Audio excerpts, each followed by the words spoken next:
The Church of the Good Shepherd, CGS Philippines, is a vision-driven church committed to manifest and apply the G12 core values. I am a true disciple. Christ-likeness and multiplying ministry. Caught by the vision. Understand, live, and transmit the vision. Committed to sell life. Evangelism, leadership development, and multiplication. Passionate spiritually. Devotional life, prayer and fasting, and holiness. Submission to authority. Love, honor, and respect my leaders. Commitment to time. Manage and invest my time for the kingdom. Lifelong relationship. Accountability and responsibility. I love equipping and training. Training is my happy hour. I am a leader of 12 disciples. I am born to multiply. Accomplishing church goal setting. I support, help, and fulfill the goals. I want to see my church grow. Pray, work, and invest. The importance of young people. I will prepare the next generation.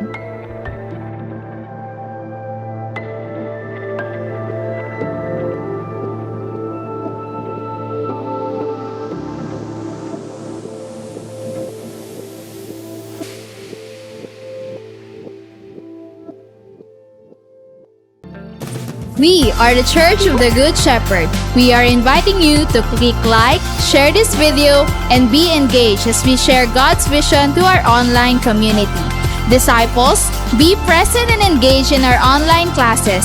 Live class every Sunday at 3 p.m., School of Leaders 1 every Sunday at 4 p.m., School of Leaders 2 every Sunday at 5 p.m., and School of Leaders 3 every Thursday at 7 p.m.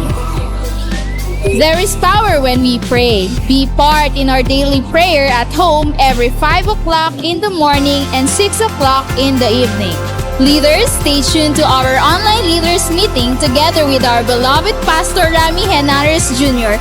every Tuesday at 7 p.m. Let's be involved and enjoy our journey in the Lord and His vision. Thank you and God bless.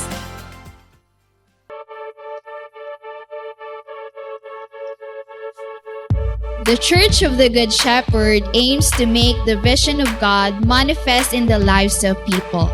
People come not just to hear the Word of God, but at the same time train them as a disciple of the Lord Jesus Christ. Every Sunday after the worship service in the morning, disciples come in the afternoon to be trained in the class. Discipleship training consists of life class, where people learn how to live a life according to the will of God. After life class, they will level up and be trained to become a disciple and leaders through a class that we called as School of Leaders 1, 2, and 3. Though the pandemic strikes, discipleship training never stops. Life class and even School of Leaders 1, 2, and 3 transition to virtual classes. The teachers, together with the students, engage in learning and applying the vision of the Lord Jesus Christ to win, to consolidate, to disciple, and to be a leader that also reaches other people. Truly, Christ Church and His disciples will continue to grow and mature despite of the pandemic that strikes the world, because we are the church and we have the vision.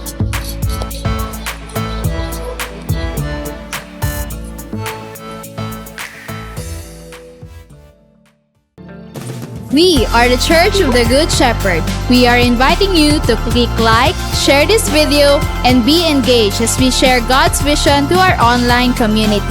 Disciples, be present and engage in our online classes. Life class every Sunday at 3 p.m., School of Leaders 1 every Sunday at 4 p.m., School of Leaders 2 every Sunday at 5 p.m., and School of Leaders 3 every Thursday at 7 p.m. There is power when we pray. Be part in our daily prayer at home every 5 o'clock in the morning and 6 o'clock in the evening. Leaders, stay tuned to our online leaders meeting together with our beloved Pastor Rami Henares Jr. every Tuesday at 7 p.m. Let's be involved and enjoy our journey in the Lord and His vision. Thank you and God bless.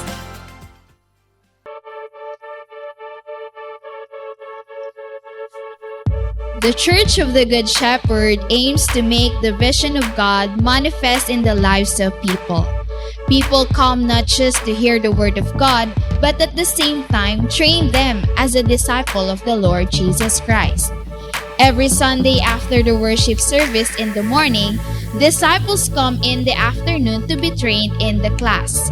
Discipleship training consists of life class, where people learn how to live a life according to the will of God. After life class, they will level up and be trained to become a disciple and leaders through a class that we called as School of Leaders 1, 2, and 3. Though the pandemic strikes, discipleship training never stops. Life class and even School of Leaders 1, 2, and 3 transition to virtual classes. The teachers, together with the students, engage in learning and applying the vision of the Lord Jesus Christ to win, to consolidate, to disciple, and to be a leader that also reaches other people. Truly, Christ Church and His disciples will continue to grow and mature despite of the pandemic that strikes the world, because we are the church and we have the vision.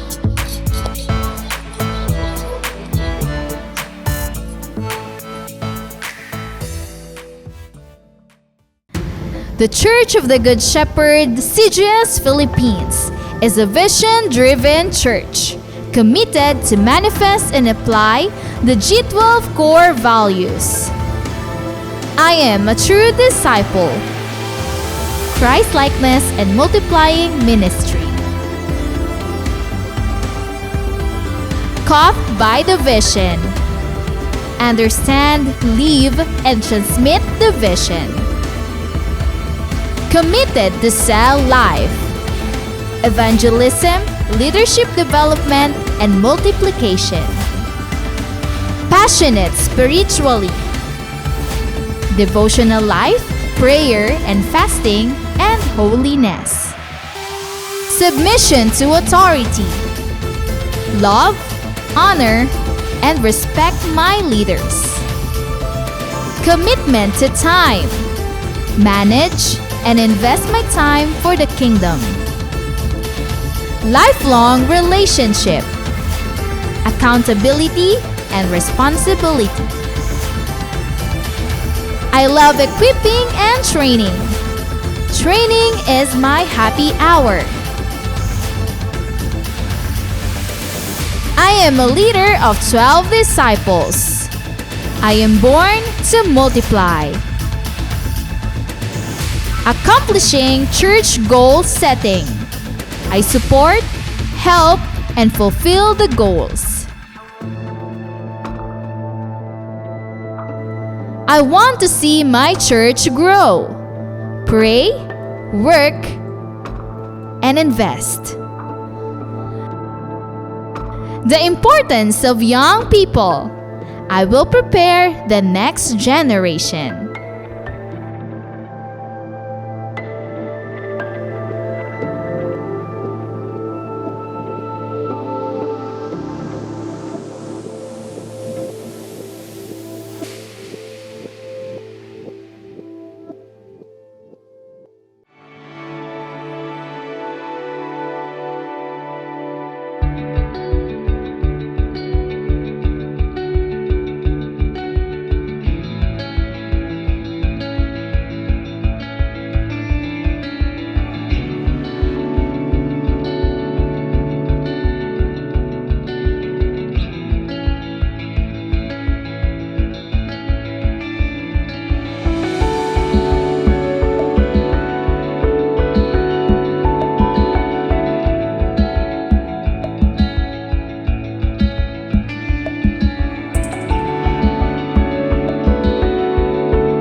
Muli magandang umaga po sa ating lahat and welcome sa ating morning simbahay. At wini-welcome po natin ang lahat nating mga leaders, mga pastors, mga primary, mga disciples, lahat nating mga cell group members at mga invites. Ay welcome po sa lahat ng mga pamilya na kasama natin sa kanilang mga tahanan. At the same time, welcome din po sa lahat nating mga kapatid o first time na lamang sa pagpunta sa dakong ito sa ating online platform. Welcome po sa lahat, Luzon, Visayas at Mindanao. At ganoon din sa ating mga kapatid na nasa labas ng bansang Pilipinas ay ating wini-welcome lahat ng mga leaders natin, mga disciples at lahat ng mga regular na kasama natin sa online simbahay sa ating pagsamba sa Diyos na buhay. Ay welcome po sa inyong lahat at sa oras na ito mga kapatid, tayo po ay magsimula sa ating panalangin. Dakilang Diyos na makapangyarihan sa lahat, nagpapasalamat kami sa panibagong buhay na binigay mo sa amin. We pray, Ikaw po Diyos ang mangusap sa aming kalagitnaan at ang pangalan mo ang maitanyag, ang pangalan mong maitaas. At tunay na kami ay kumikilala sa iyong presensya sa oras na ito dahil ikaw ay Espiritu at kahit saang dako kami Panginoon na pinag-usapan ang pangalan mo, ikaw ay nasa aming kalagitnaan. Saang lugar man ngayon ang iyong mga anak, mangusap ka po sa aming mga puso at kaisipan. Sa iyo po namin pinagkatiwala ang lahat sa pangalan ni Jesus. Amen and amen. Sabay po natin mga kapatid damhin ang awiting ito. Pangunahan po tayo ng ating CGS Philippines worship team.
without borders. Let me walk upon the waters wherever you would call me. Take me deeper than my feet could ever wander, and my faith will be made stronger in the presence of my Savior. Spirit, lead me where my trust is without borders. Let me walk upon the waters wherever you would call me. Take me deeper than my feet could ever wander, and my faith will be made stronger in the presence of my Savior.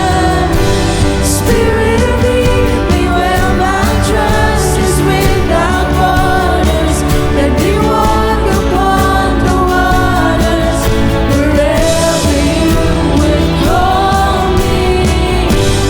Take me deeper than my feet could ever wander, and my faith will be made stronger in the presence of my Savior. Spirit, lead me where my trust is without borders. Let me walk upon the waters wherever you would call me. Take me deeper than my feet could ever wander, and my faith will be made stronger in the presence of my Savior. Spirit, lead me where my trust is without borders. Let me walk upon the waters wherever you would call me. Take me deeper than my feet could ever wander, and my faith will be made stronger in the presence of my Savior.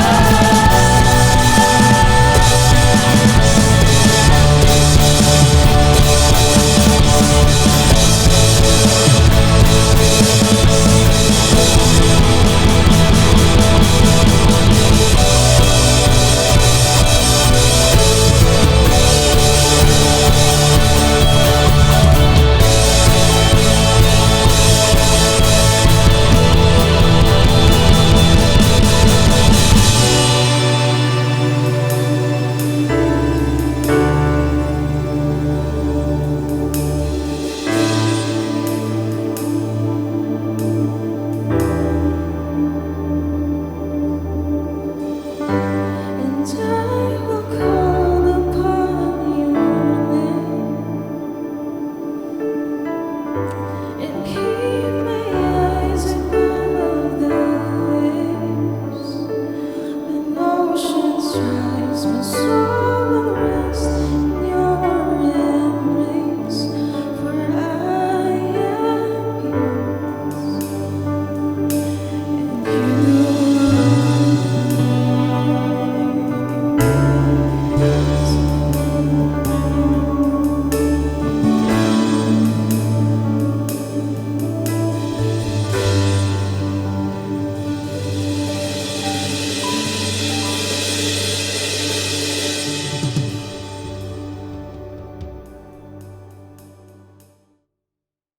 Praise God sa mensahe na ating narinig, sa mga awitin na ating sama-samang inawit sa oras na ito, at salamat sa ating music team. Sa oras na ito, mga kapatid, ang ating mga ballpen at Bible at ang ating mga notebook ay atin pong ihanda, at ito nang simula upang pagsaluhan natin ang salita ng Panginoon.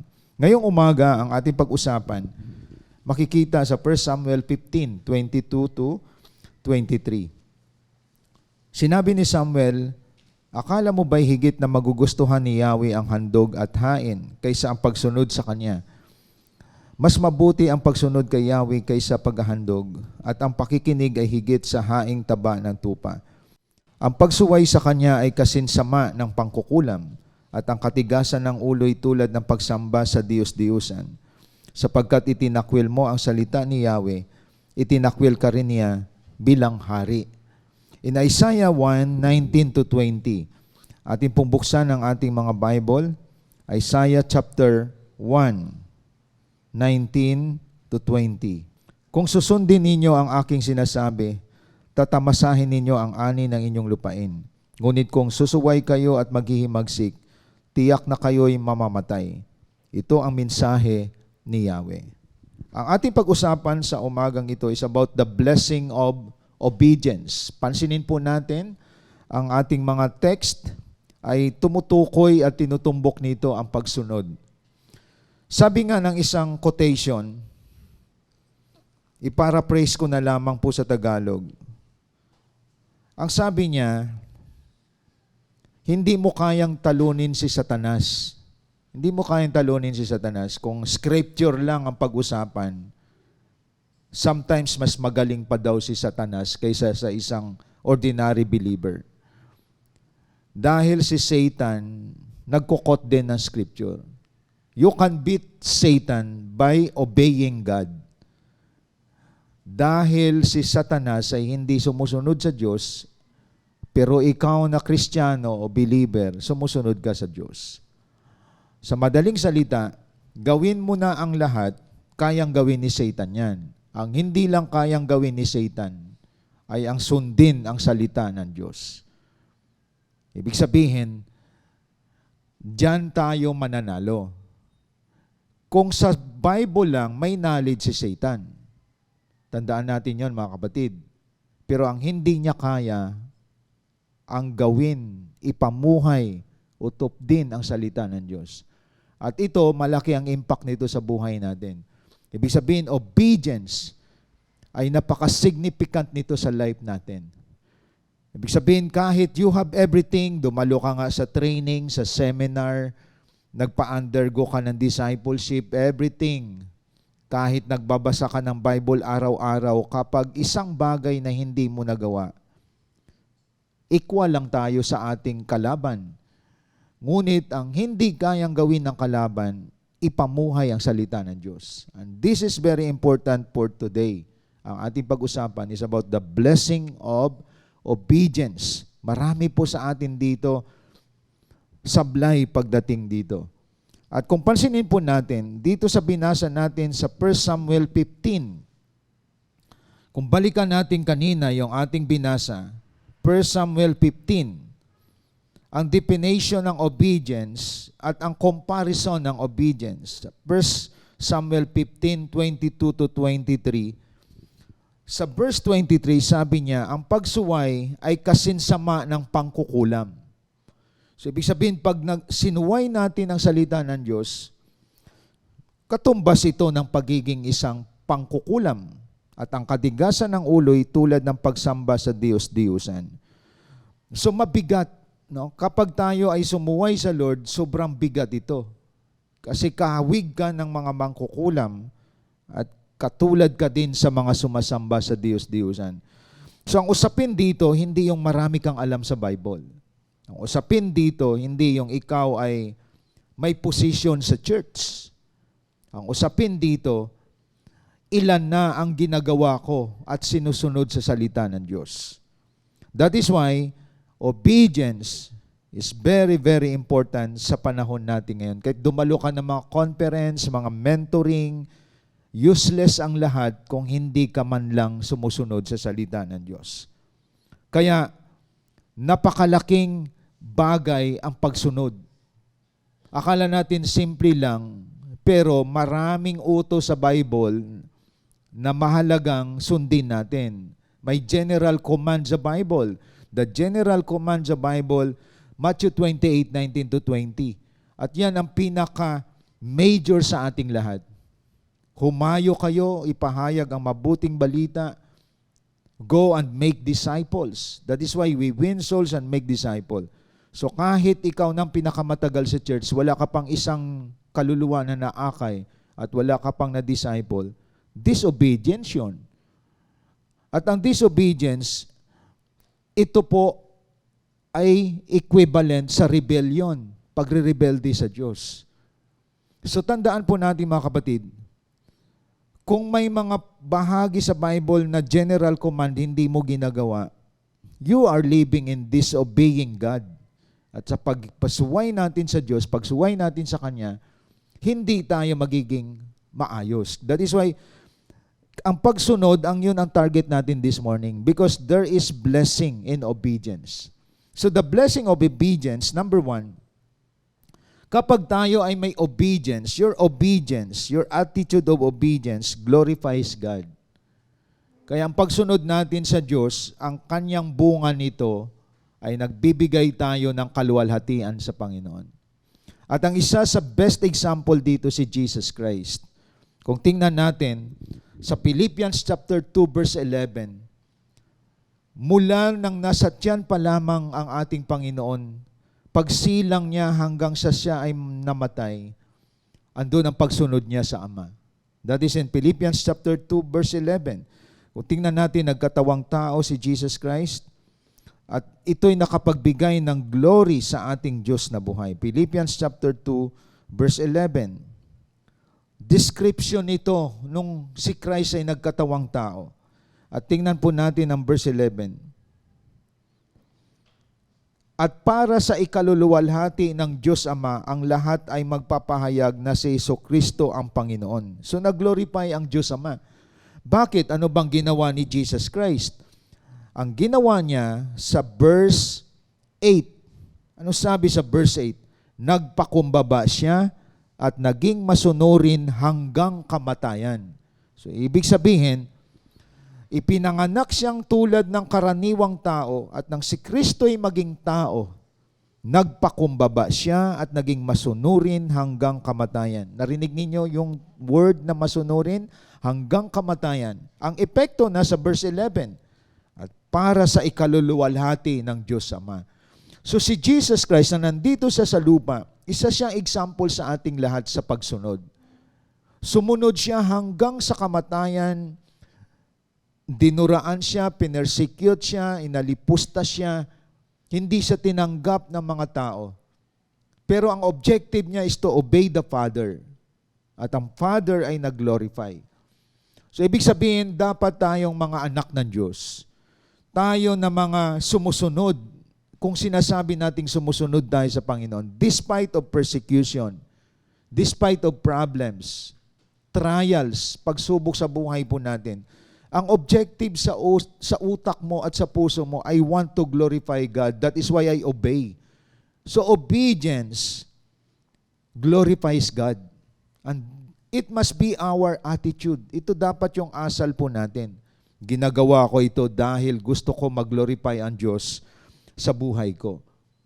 Sa madaling salita, walang mangyayari sa buhay po natin kahit pumunta ka ng church sa face-to-face, makikinig ka ng salita ng Diyos every Sunday, pumunta ka ng cell group, magbasa ka ng Bible, pero kung lahat ng yan iniimbak lang nating kaalaman, lahat ng ginagawa natin maging religious po tayo kapag wala tayong pagsunod sa salita ng Diyos.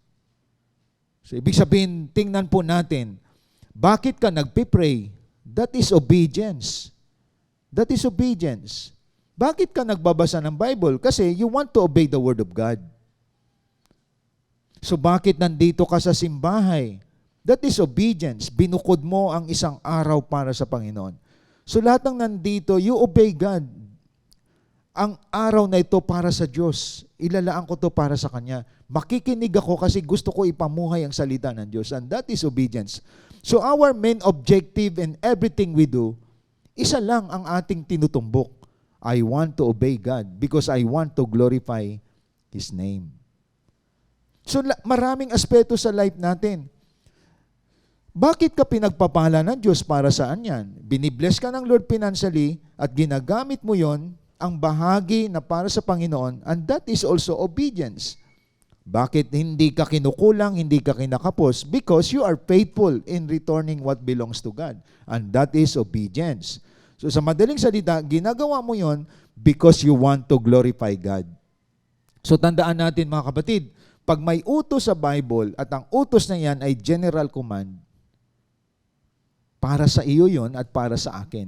At ginagawa natin yon because we want to glorify God. At itong nangyari kay Jesus Christ. Kung pansinin natin sa Book of Philipos, para sa ikaluluwalhati ng Diyos Ama. Hindi para si pastor matuwa sa iyo. Hindi para matuwa ang leader mo o discipler mo. Hindi para matuwa sa iyo ang parents mo, ang asawa mo. Ginagawa mo ang pagsunod para sa ikaluluwalhati ng Ama. Ibang klase yon, mga kapatid, kapag ang Ama natin ay natuwa, parang katulad ng isang magulang pag masunurin ng anak sa loob ng bahay. Tuwang-tuwa ang anak. Mas natutuwa lalo ang magulang. May mga magulang ba dito na natutuwa kayo na makita nyo mga anak nyo, sinusuway kayo, inuutusan mo pero hindi sumusunod? May mga magulang ba dito na natutuwa sa mga anak na hindi sumusunod? Ang isa sa ikinatuwa ng parents, nakikita niyang anak niya, hindi man niya utusan, sumusunod kung ano ang lituntunin sa loob ng tahanan. At yun ay nakakabuti sa isang anak at pinagpapala ang anak na sumusunod. Mga anak na matigas ang ulo, ibig sabihin, lahat ng nais ng parents na mga alituntunin sa tahanan, hindi niya sinusunod. Siya mismo nagsasuffer. Kaya walang pagpapala sa pagsuway. Kasi sinabi kanina doon sa Samuel, ito po ay katumbas ng isang pangkukulam. Ang sabi roon. At isang katumbas ito ng pagre-rebelde. It's rebellion against God kapag tayo ay hindi sumusunod. Kaya dito makikita natin, mga kapatid, ang obedience, number 1 yan sa discipleship. Hindi po tayo dito nagpapadami ng kaalaman. Kaya nga sabi, iba ang knowledge sa wisdom. Ang knowledge, marami kang alam. Ang wisdom, yung alam mo, sinusunod mo, pinamumuhay mo. That is wisdom. So, wise person ang isang tao na obedient. Ngunit mangmang ang isang tao na may alam pero hindi niya ginagawa. Maraming ganyan. Kaya sa umagang ito, mga kapatid, dapat niyong makita, you glorify God if you obey God. So, yun palagi ang ating objective. My desire in my heart is to obey my Savior, is to obey my God in my life. That is why I devote myself in reading the Word para yung lahat na nakikita ko sa Biblia, maipamuhay ko. I devote myself in prayer. I devote myself in cell group, in training. Isa lang ang main objective, obedience.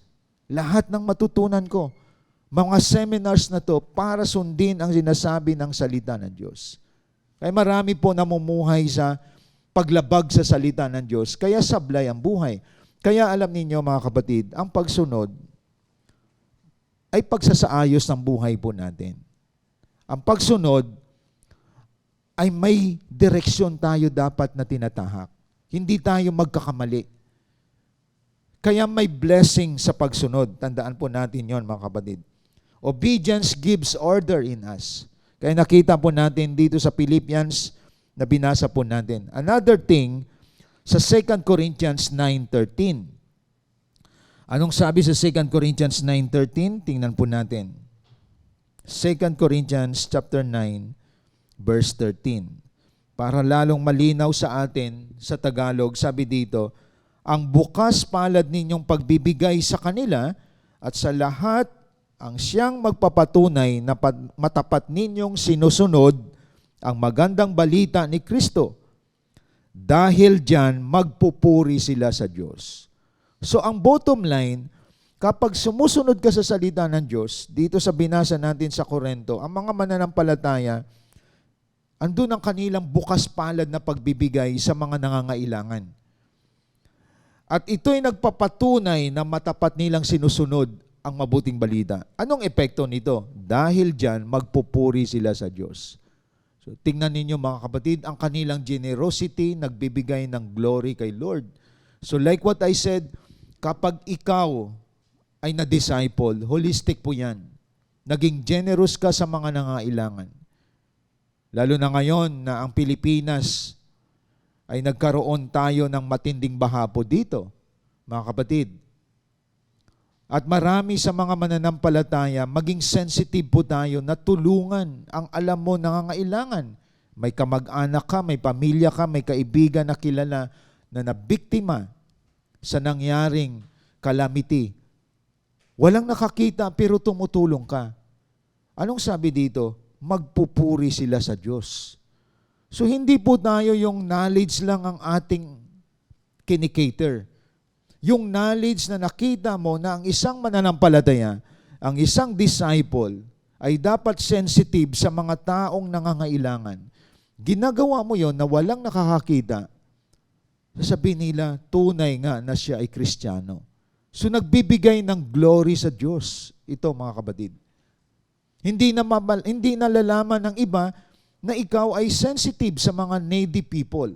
And it glorifies God. So sabi dito, your attitude of obedience glorifies God. May lumalapit sa iyo na humihingi ng tulong. Ang iba, hindi pa lumalapit, tinutulungan mo na. It glorifies God. Sa madaling salita, ang isang disciple na sumusunod sa salita ng Diyos, ang Diyos mismo napupurihan. Si Jesus Christ, nag-suffer siya. Si Jesus Christ, nagdusa siya sa lupa. Just to obey the Father, ginawa ito ni Jesus Christ dahil sa ating lahat. At sabi dito, itinaas siya ng Diyos at naluwalhati ang Ama. Kaya tandaan natin mga kapatid, ang epekto ng pagsunod po natin, apektado dito ang susunod na henerasyon. Si Jesus sa kanyang pagsunod sa Ama, sino po ang naging recipient? Sino po naging beneficiary? Alam mo ninyo mga kapatid, ang beneficiary, ako at ikaw. Nagkaroon tayo ng eternal life. So ang pagsunod natin sa ating Diyos, ang beneficiary nito, yung pamilya mo. Kung ikaw masunuring tatay, masunuring nanay ka, yung mga anak mo, ang maging beneficiary nito, ikaw ang maging model na susundan po nila. At ang mangyayari, mapabuti yung buhay nila. Kaya tandaan natin mga kapatid, ang pagsunod sa Diyos, hindi lamang ikaw, kundi buong pamilya mo, ay makikinabang po dito. That is why we obey God. Kung ang tatay naman ay hindi nagpapadisciple, hindi sumusunod sa salita ng Diyos, wala kang karapatang magalit kung nakita mo yung anak mo ay drug addict. Yung anak mo magnanakaw. Yung anak mo ay nagwala. No? Nag-aaral pa lang, marami ng boyfriend. Bakit naging ganon? Kasi yung tatay o ang nanay hindi rin sumusunod sa salita ng Diyos. Nilalayo ang mga anak sa paglilingkod sa Panginoon. Kaya makikita natin, isang malaking kawalan sa pamilya kung ang tatay at nanay ay kumakalaban din sa salita ng Diyos. Kaya wala tayong karapatan na pagalitan yung mga anak natin kung isa na to, nag-aaral pa lang, lasinggero na. Di ba? Nagbo-boyfriend na kahit wala pa siyang natapos na kurso sa buhay niya. Nanliligaw kahit humingi pa lang ng baon sa mga magulang niya.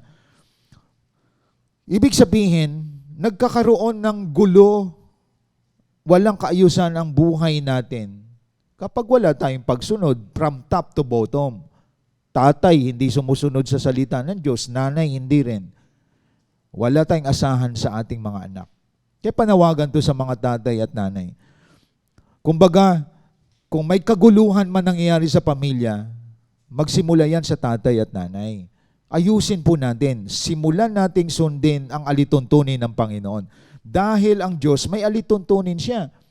May principle ang Diyos. May batas ang Diyos. At yan makikita sa kanyang mga salita. Kaya balik tayo lahat sa kanyang salita. Dahil dyan tayo sumusunod, mga kapatid. Kaya, our attitude of obedience glorifies God. Sumusunod ka, hindi dahil tinatakot ka. Sumusunod ka, hindi dahil ma-please ang pastor. Sumusunod ka, hindi para ma-please ang leader. Sumusunod ka because you want to glorify God in your life, like the Lord Jesus Christ. That's the main objective of our obedience. Ang Diyos matutuwa kapag sumusunod tayo. Naluwalhati ang kanyang pangalan. Number 2, your attitude of obedience protects you.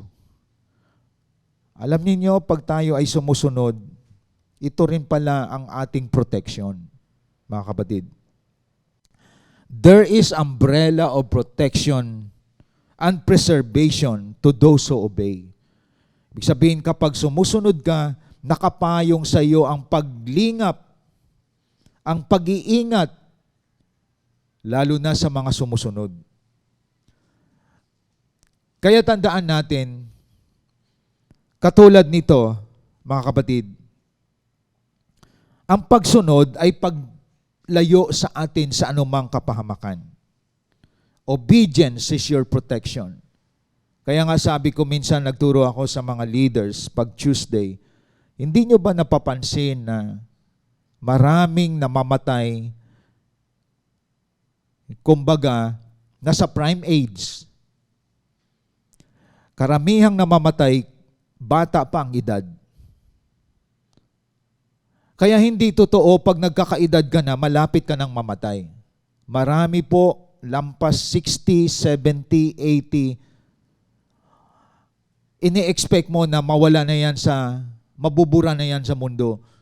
Pero marami pong may mga edad ngayon na poprolong ang life. Pero marami ngayon, teenager. Mga teenager maaga na mamatay. Kabataan, 20 above na mamatay. 30 above na mamatay. Bihirang namamatay ng 60 above. Napaka-clear ng Bible sa Ephesians chapter 6 verses 1 to 3. Itong nagpuprolong ng buhay po natin. Ephesians chapter 6, 1 to 3. Ano sabi diyan? Mga anak, sundin ninyo ang inyong mga magulang sa Panginoon, sapagkat ito ang nararapat. Igalang mo ang iyong ama at ina. Ito ang unang utos na may kalakip na pangakong ikaw ay giginhawa at hahaba ang iyong buhay sa lupa. So napaka-specific. Ang isang kabataan na sumusunod sa magulang, ano sabi dito? May pangako, dalawa. Giginhawa ang iyong buhay at hahaba ang iyong buhay dito sa lupa. So this is the answer. Bakit maraming mga kabataan na mamatay? Marami bastos na kabataan sa time natin ngayon. Hindi man minumura ang magulang, ngunit sumusuway sa magulang. Hindi sumusunod sa magulang. Rebelde sa magulang. At maraming generation sa time natin ngayon, hindi sila nakikinig sa mga nakakatanda. Maraming entitled young people ngayon. Feeling nila may alam sila, may talino sila, at itong mga nasa edad na mas mataas sa kanila, ina-underestimate nila. Ano na kasi kayo, mga luma na kasi yung mga style ninyo, ano na kayo, hindi na yan uobra sa panahon namin. Bagong generation na kami. Kaya binabastos na ang parents, binabastos tiyahin, tiyuhin, pinagtatawanan lang. Pero tingnan natin, marami na didisgrasya. Dahil sa kanilang entitlement, marami na mamatay ngayon. Nakabataan. Anong dahilan? Because of disobedience. So obedience protect your life. Nag-iingat sa buhay mo ang pagsunod. Matalino ka, magaling ka, kumikita ka ng malaki, pero ang taas ng respeto mo sa sa parents mo. Taas ng respeto mo sa mga nauna sa iyo. Ang taas ng respeto mo sa leader mo. Hindi mo kinakalaban leader mo, hindi mo kinakalaban ang church, hindi mo kinakalaban ang pastor, hindi mo kinakalaban ang gobyerno. Andun sa iyo yung honoring your leader, honoring our government. Ibig sabihin, may spirit of honor, and that is your umbrella of protection. Marami ngayon kapag magsalita, akala mo talagang nakamit na niyang lahat. At pagkatapos, pag binastos ang mga leader, matindi. Naglalabas siya ng curse sa kanyang bibig. Marami hindi nagpapasubmit, hindi nagpapasakop. Kasi ang feeling niya, he knows everything. Alam niya lahat. At At malapit sa disgrasya ang tao na hindi nakikinig ng payo. Tandaan natin yon, mga kapatid. Nakita natin, walang protection sa mga taong masuwayin. At magkukulaps po tayo kapag walang obedience sa life po natin. Very clear yan sa Matthew 7:24-27. Ito mga verses na to nagpapatunay sa atin. Babagsak tayo kapag wala po tayong pagsunod. Walang protection sa mga sumusuway. Halimbawa, nasa church ka, nakikinig ka pero hindi ka nagpapadisciple. Nakikinig ka pero hindi ka nagwi-win soul. Kumbaga, nagsasalita lang ang pastor sa hangin. Nagsasalita ang pastor sa mga taong walang tenga. Nandyan ang tagal-tagal na sa church, pero hindi sumusunod sa pastor. Ang gusto lamang, alam nyo ba sa time natin ngayon, maraming gusto nila komportabling bagay. Gusto nila makuha ang lahat ng bagay sa madali. Bihira sa kabataan ngayon na gusto nila makaranas ng medyo difficult things. Gusto nila lahat ng bagay madadali. Kaya marami ang sumusuway. Ayaw nila ng hardship, pero gusto nila ng blessing. Ayaw nila ng difficulties, pero gusto nila ng prosperity. Maraming ganyan sa time natin sa ngayon. Anong sabi sa Matthew 7:24-27? Anong sabi po dito? Tingnan po natin. Ang bawat nakikinig, nagsasagawa ng mga salita kong ito, matutulad sa isang taong matalino na nagtayo ng kanyang bahay, ang pundasyon ay bato. Umulan ng malakas, bumaha at binayo ng malakas ang hangin. Ang bahay na yon, ngunit hindi nagiba sapagkat nakatayo ito sa bato. Now, anong correlation? Ito siya sa verse 26. Ang bawat nakikinig ng aking salita, ngunit hindi naman nagsasagawa ng mga aral na ito, matutulad sa isang taong hangal na nagtayo ng kanyang bahay sa may buhanginan. Umulan ng malakas, bumaha at binayo ng malakas na hangin ang bahay, ito ay bumagsak at lubusang nawasak. So, kita niyong correlation mga kapatid. Nakikinig ka ng salita, hindi mo nagsasagawa, hindi mo naman ginagawa eh. Alba, katulad nito, nakikinig kayo.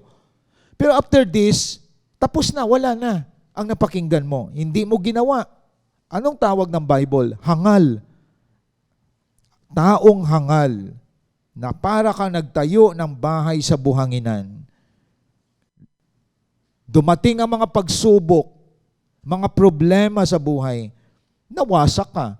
Ibig sabihin, ang pagsubok, trahedya sa buhay natin, test yan kung obedient ka kay Lord.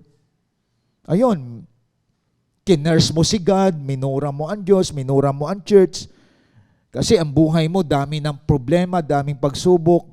Sinasabi mo, pumupunta naman ako sa church. Sumusunod naman ako, nagsi-cell group ako. Pero sa totoo lang, hindi ka sumusunod sa Diyos. Kaya ginawa mo ngayon, napalayo ka sa Diyos. Ano dahilan? Hindi mo pala pinamumuhay ang kanyang salita. Nagbabasa ka nga ng Bible, hindi mo naman ginagawa. Kaya katulad tayo ng taong hangal, mga kapatid. The reason why we read the Word, we meditate the Word, our objective is to obey the Word. Kaya yung taong nakikinig, nagsasagawa ng salita, anong tawag dito sa verse 26 or 24? Ano sabi sa verse 24? Isa siyang taong matalino na nagtayo ng kanyang bahay, ang pundasyon ay bato. Ibig sabihin, hindi lamang tayo listener, dapat doer of the word po tayo. And that is obeying God's word. That is our protection. Kaya those people who listen but does not obey the word of God, ang tawag dito, foolish, hangal. Kaya naway sa umagang ito mga kapatid, maging objective natin, kaya ako nagsisimbahay, ang mapakinggan ko, gagawin ko yan. Kaya ako nag-undergo ng mga conference, nag-undergo ng training. Kaya ako nag-meditate or nag-personal meditation of the Word. I want to obey God's Word. That is our objective palagi dapat, mga kapatid. Hindi po tayo religious, hindi po tayo ritualistic, na nakikita ka sa church, nakikita ka sa mga prayer, nakikita ka sa mga gawain ng Lord, pero hindi ka naman namumuhay sa kanyang salita. Maraming ganyan. 10 years na makikita mo parang wala naman nangyari sa buhay, lalo namang lumala pa lalo. Alam niyo ba dahilan? Kasama lang siya, pero hindi siya sumusunod sa salita ng Diyos. Bakit sa tagal-tagal na marami nang binibless, pero bakit ikaw palagi kang kinakapos? Bakit palaging nagkakaroon ka ng problema na hindi ka makaalis sa ganyang klase ng problema? Pwede may mga bagay tayo na hindi sinusunod ng Panginoon, mga kapatid. Kaya tandaan po natin, hindi sinungaling ang salita ng Diyos kapag ito ay sinusunod lamang po natin.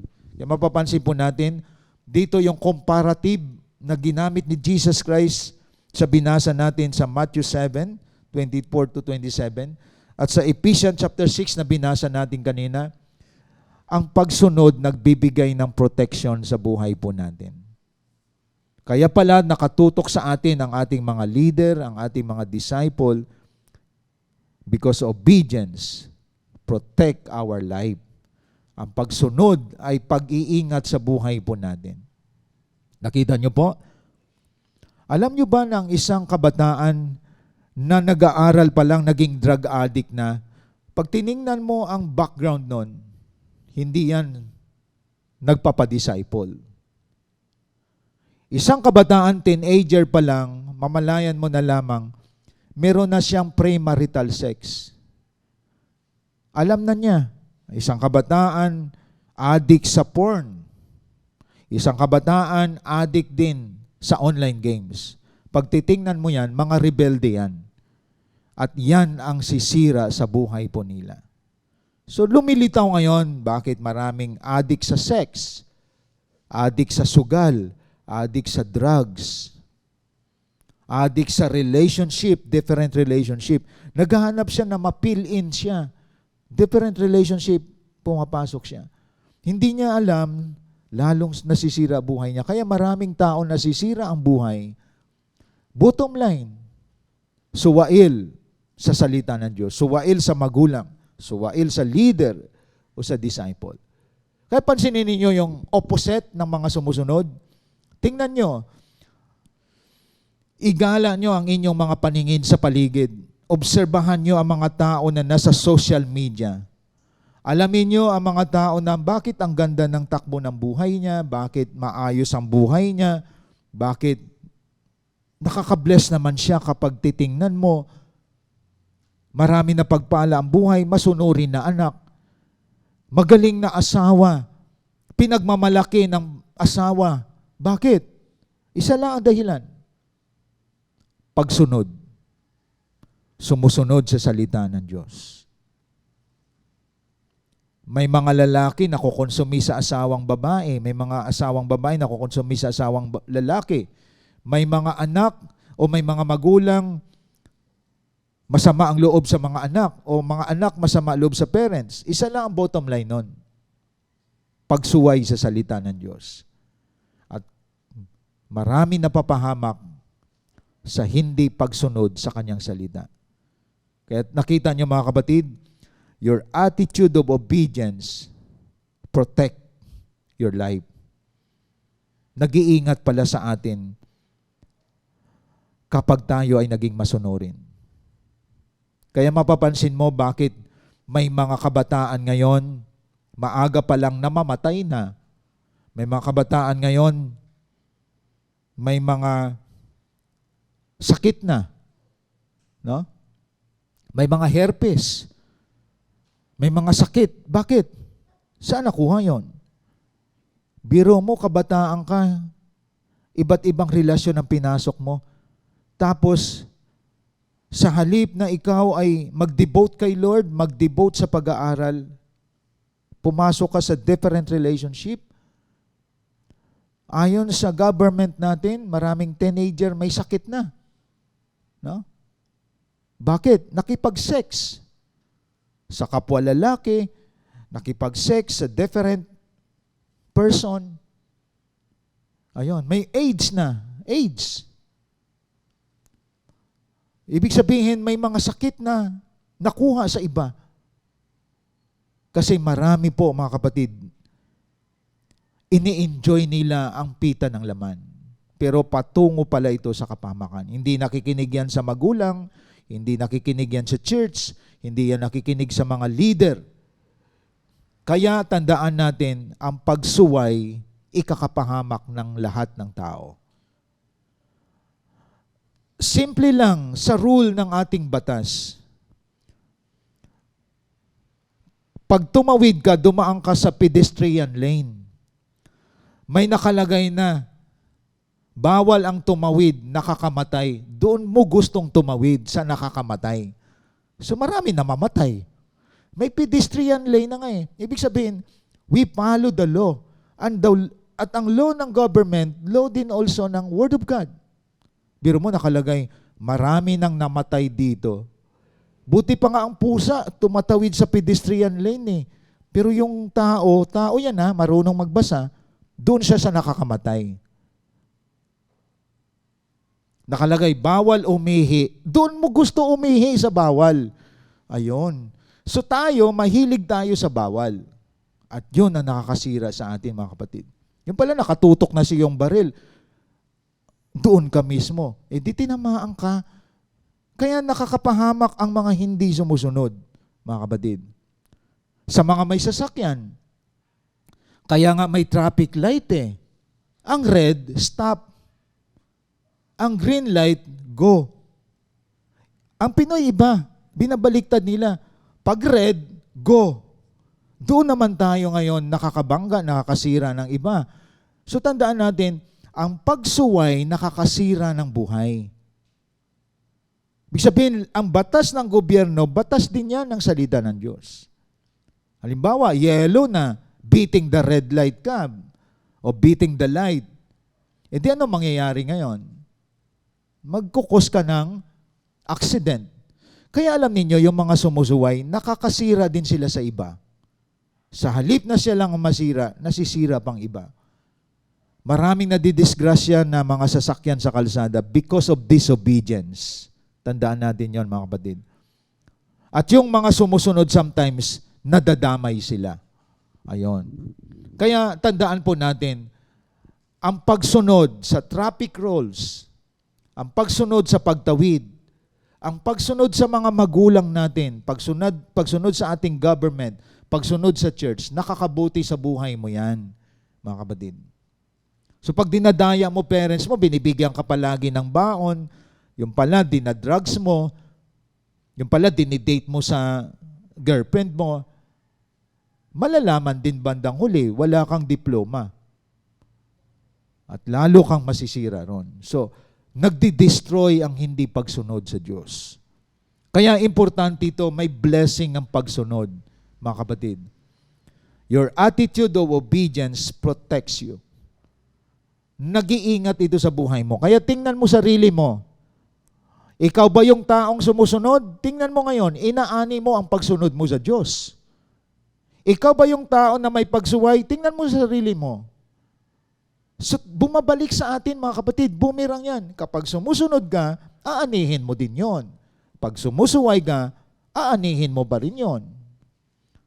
Ayon. Sabi ng Bible, your body is the temple of God, glorify God in your body. Tingnan mo, naninigarilyo ka pa din.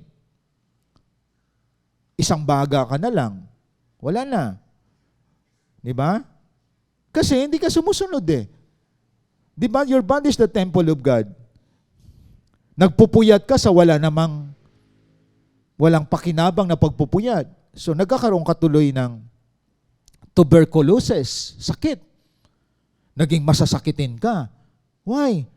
The principle of God nadidisobey. So kapag sinunod natin ang prinsipyo ng Diyos, you care for your body, ibig sabihin, aanihin mo rin ang pagsunod. Ayon. Sa mga kinakain po natin, hindi lahat ng pagkain ay merong sustansya. May health na dala sa buhay natin. So magiging aware din po tayo ron, mga kapatid. Kasi naglilingkod tayo sa Lord. Kaya tandaan natin, holistic ang discipleship. We care for our body because we use this in serving the Lord, mga kapatid. Kaya your attitude of obedience protects you. Tandaan po natin yan. Number 3, your attitude of obedience blesses you. Yung attitude mo ng pagsunod, ikaw mismo ay pinagpapala ng Panginoon. Very clear yan sa passage na binasa natin kanina, di ba? Ay yung pinaka-main text natin, Isaiah 1:19-20. Anong sinabi sa Isaiah chapter 1:19-20? Very clear, mga kapatid, na sinabi po dito, kung susundin ninyo ang aking sinasabi, tatamasahin ninyo ang ani na inyong lupain. Napakagandang talatang ito. Ano po? Tatamasahin ninyo ang ani na inyong lupain. Ibig sabihin, lahat ng sinasabi ng Diyos na may command sa atin, kahit saang lugar ka, tatamasahin mo ang pagpapala ng Panginoon. Then in verse 20, the contrast, ngunit kung susuway kayo at maghihimagsik, tiyak na kayo'y mamamatay. Ito ang mensahe ni Yahweh. So very clear sa atin to, mga kapatid. Ang Lord, nakatingin siya, if you obey, you will reap the good of the land. Ngunit if you disobey, ano mangyayari sa atin? Tiyak na kayo'y mamamatay. Mapapahamak po tayo, mga kapatid. Kaya nakita ko dito, ang pagsunod may pagpapala. Ang hindi pagsunod, merong kaparusahan. So very clear, hindi ko nababasahin because of our time. Deuteronomy 28 verse 1, ang pinaka-portion doon, iaangat ka ng Panginoon kapag ikaw ay sumunod. In 1 King chapter 2 verse 3, mararanasan mo yung tagumpay ng buhay mo. So yun ang blessing. God will set you high above if you obey. You will be victorious in 1 King chapter 2 verse 3. Ang babasahin ko na lamang yung Jeremiah 7:23. This is the last verse. Jeremiah 7 verse 23. Ano pong sinasabi dito sa Jeremiah verse 23? Subalit inuutusan ko silang sumunod sa akin upang sila'y maging aking bayan at ako naman ang kanilang magiging Diyos. Sinabi kong mamuhay sila ayon sa pinag-uutos ko at magiging maayos ang kanilang buhay. Ito yung gusto ko dito, magiging maayos ang kanilang buhay. Gusto nyo ba ng maayos na buhay? Mga tatay, mga nanay, mga kabataan? Isa lang ang keyword. Inuutusan ko silang sumunod. Itong sinasabi ni Yahweh. Ibig sabihin, kaya pala may buhay na magulo, may buhay na walang kaayusan. Isa lang dahilan, pagsuway sa Diyos. Bakit may mga kabataan, may mga tatay at nanay naguguluhan? Maraming nadidepress. May bagay na hindi sinusunod sa salita ng Diyos. Ayon. Kaya paalala ko sa lahat, wala tayong dapat sisihin sa buhay natin. Kung kabataan ka, wala kang sisihin. Kung parents ka, wala kang dapat sisihin. Huwag tayong mag-finger pointing. Kung ano nangyari sa buhay mo, bunga yan ng pagsuway o kaya pagsunod sa Diyos. Kasi ang pagsunod may pagpapala. Nagpo-prolong ng buhay. Ang pagsunod may protection. Ang pagsunod nagbibigay ng glory ito sa ating Diyos na buhay. Kaya kung tingnan natin, lahat ng verse na binasa po natin, ikaw mismo makinabang kapag sumusunod ka sa Panginoon. Kaya tandaan natin, ang discipleship, kapag sinunod mo ito, mapapabuti ka. Ang leadership, lalong itataas ka ng Diyos kapag sumunod ka dito. Kaya ka nagdi-devote ng Word of God, your main objective, you want to obey God 100%. At lahat ng ito, mga kapatid, gives order to your life. May kaayusan ang buhay mo, may direksyon ang buhay mo kapag ikaw ay sumunod. Kaya lahat ng ginagawa natin dito sa simbahay, china-challenge tayong lahat Magpapadisciple ako kasi gusto kong sumunod sa Diyos. Nagtitrain ako dahil gusto kong sumunod sa Panginoon. Naging faithful ako sa Lord kasi bahagi ito upang hindi sarado ang langit ng pagpapala sa buhay ko. Everything we do, isa lang ang ini-aim, obedience. If you obey, you will eat the good of the land, sabi sa Isaiah. So, sa madaling salita, aspire, desire to obey. Everything. Lahat ng sinabi ng Diyos sa kanyang mga salita. Then God will bless us all. Kaya naway sa journey nating ito, mga kapatid, even though may struggle ang iba, even though ang iba may pinagdadaanan, but still you are victorious because you obey God. That's the key. Obedience is very, very important. Because it pleases God. Itataas ka ng Diyos, magtatagumpay ka, maging maayos ang buhay mo, at ibibless ka ng Lord ng wisdom, bibless ka ng Lord ng maturity, ng spirituality. Kaya yung attitude of obedience, may pagpapala, kasi ang sikreto nito, mga kapatid, pagpalain ka ng Lord ng karunungan, ng maturity, ng spirituality, ng ability, because you apply what the Lord God says to you. Kaya lahat ng sumusunod, mga matured na tao yan. Lahat ng mga taong spiritual na pinamumuhay ang salita ng Diyos, may ability po yan. Why? Because they obey God. And that is also a blessing to all of us. Kaya alam niyo yung mga sumusunod, lalong naging magaling, lalong naging mahusay, lalong naging maganda ang takbo ng kanilang kinabukasan. Because they obey. Walang kinabukasan ang hindi sumusunod. Walang patutunguhan ang hindi sumusunod. Tandaan natin yon. Maliwanag, maganda, maayos ang buhay ng isang taong sumusunod. Lalo na sa kanyang mga salita. At sa mga mentor niya, binibless siya ng Lord kasi ang mga mentor, blessing ng Lord yan sa buhay natin. Kaya sa ating pagtatapos, tandaan po natin, obedience is what God requires of us as we trust Him. Kaya nga, trust and obey. If you trust God, obey Him. It is significant because it affects our whole life and those around us. Napaka-importante ng obedience. May epekto nito sa buhay natin at sa mga taong nasa paligid natin. Ayon. Kapag binbless ka ni Lord, pati pamilya mo binibless ng Panginoon. Pero kapag ikaw ay sumuway sa Lord, pati pamilya mo damay. Tandaan po natin yon. Si Jonas, nang sumuway siya, pati lahat ng tao sa barko naapektuhan. Kaya tandaan natin, ang pagsunod, may pagpapala, pati pamilya mo binibless ng Lord. Pag sumuway ka, pati pamilya mo konsumido sa iyo. Apektado sa iyo, pati komunidad naapektuhan dahil sa pagsuway.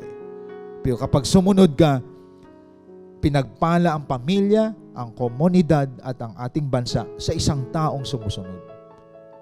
Kaya ang obedience is better than sacrifice.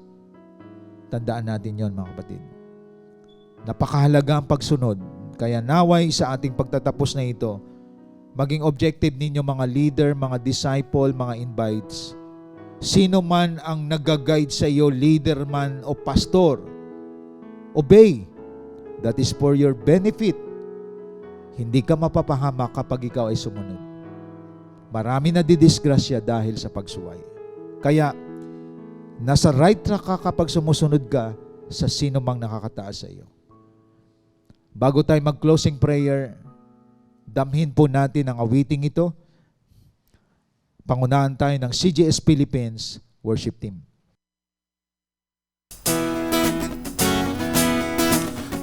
Truly, there is joy in serving the Lord as long as we trust and obey you.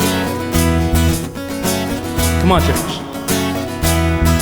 When we walk with the Lord in the light of His Word, what a glory He sheds on the way. While we do His good will, He abides with us still, and with all who me all together. Trust and obey, for there's no other way to be happy in Jesus, but to trust and obey. Not a shadow. Not a shadow can rise, not a cloud in the skies, but His smile quickly drives it away. Not a doubt or a fear, not a sigh or a tear can abide while we trust and obey. Yes, Lord. Oh, trust and obey, for there's no other way to be happy in Jesus, to trust and obey. Oh, trust and obey, for there's no other way to be happy in Jesus, but to trust and obey.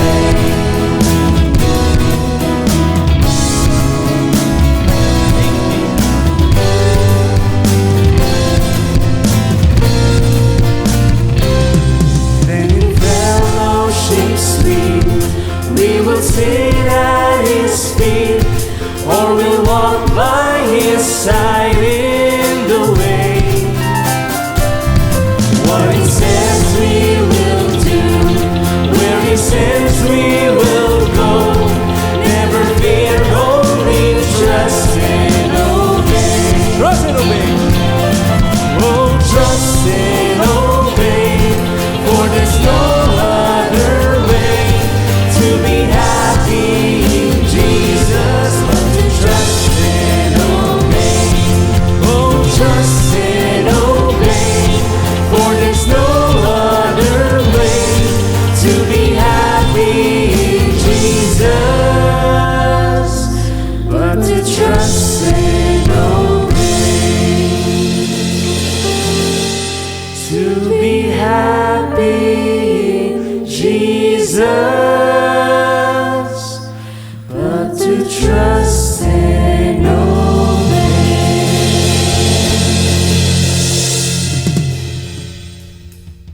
Let us pray. Dakilang Diyos na makapangyarihan sa lahat, akala namin, O Diyos, okay na nagbabasa kami ng Bible, nakikinig kami na iyong mga salita, nakikita kami, O Diyos, sa mga conference, mga seminars, kasama kami visibly sa mga pagtitipon. Ngunit walang kwenta lahat ng ito kung hindi kami sumusunod sa aming naririnig, hindi kami sumusunod sa sinasabi ng aming leader o ng aming pastor. Nakita namin, O Diyos, napakahalaga kung anong aming napakinggan, ano ang itinuturo sa amin. Napakahalaga ang pagsunod dahil malaki ang epekto nito sa buhay po namin. Ito'y nag-iingat sa amin, ito'y nagbibigay kaluwalhatian sa aming Diyos Ama, at ito'y nagbibigay ng pagpapala sa amin. Lord, we pray na ang mensaheng ito'y umukit sa aming mga puso. Our main objective for today is to obey your word. Not only just to listen, but to obey your word. Maging submissive kami, Panginoon, sa mga leader namin at aming gawin ang pinapagawa sa amin. Dahil nakita namin there is blessing in obedience. I pray blessing to all of your people today, na sa aming pagtatapos ngayon, magiging layunin naming lahat ang sumunod sa iyong salita. Pagpalain mo kaming lahat sa pangalan ng Diyos Ama, ng Diyos Anak na si Kristo Jesus, at Diyos Espiritu Santo. Amen and amen. Thank you and God bless po sa ating lahat.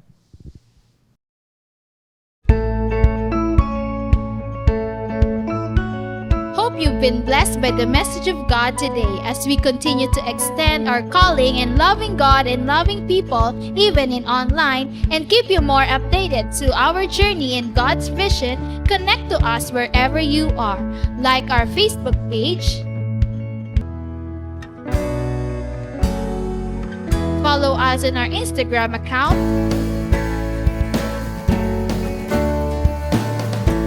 and subscribe to our YouTube channel. Be a blessing and always be updated. Are you blessed? Now it's time for you to become a blessing online by sending stars to support our local church and take part in our lot project.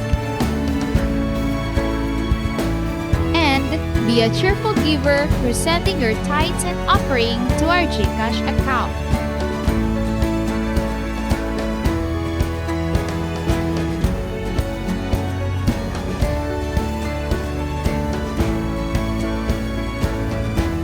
See you on our next online worship. Thank you and God bless.